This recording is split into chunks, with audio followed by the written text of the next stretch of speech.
And now we are joined by Coach Elliot Steinmetz, guard Daniel Kirschblum, and guard forward Benji Ritholtz as we hook them up with all their equipment, as Aaron Gordon explaining to them how exactly this works. And guys, welcome to the booth. Congratulations on a great win. Thank you very much. I guess we can address this question to all three of you. Start off with Coach Steinmetz.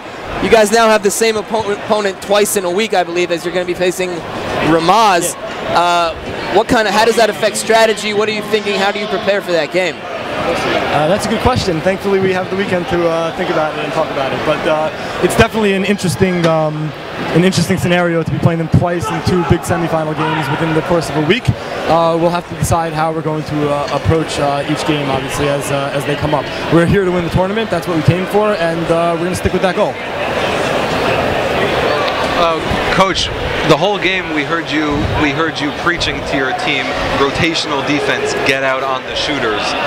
Now, when you have a player like Zach Finder, who's basically lighting up everything, scoring whatever he wants to do you change anything, especially in the 2-3 zone where it's more about the team defense and not individual? And what do you do there to tell your team to Well, what's interesting is our 2-3 is actually designed to take away three-pointers, believe it or not. I know that's not conventional.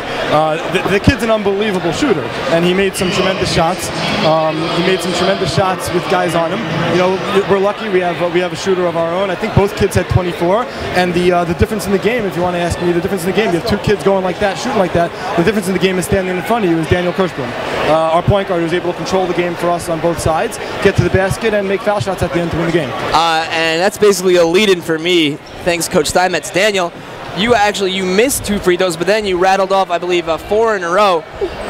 Great way. What are you feeling at the line there? The pressure seemed like you had ice running through the veins, as I said on the air, as you nailed down those 4 to basically ice the game for your team. Obviously, it's a tough situation, especially when you have the YULA fans screaming in your face every single time you get to the foul line. But I had to come up for my team. I had to get to the foul line. I had to hit some key shots, and hopefully, got us the win. So I did my job, and hopefully we'll be able to do that in the semifinals also. Benji, it seemed that after every shot you hit, big three-pointer, Zach Finder was right there with the answer. At any time, was that frustrating? Did it ever feel like, man, won't he just miss? I don't even know what to say. That kid is unbelievable. I've never seen a shooting performance like that in my life. I know it's frustrating. At the same time, I was like impressed. I'm like, oh my God, this guy can shoot. But it was fun to play with him for sure, and he's quite a player for sure. And now Coach Steinmetz's son has some headphones on. Does he want to give us any comment about the Hurricane victory? No comment. No comment will be reported here. Anyway, guys, congratulations again.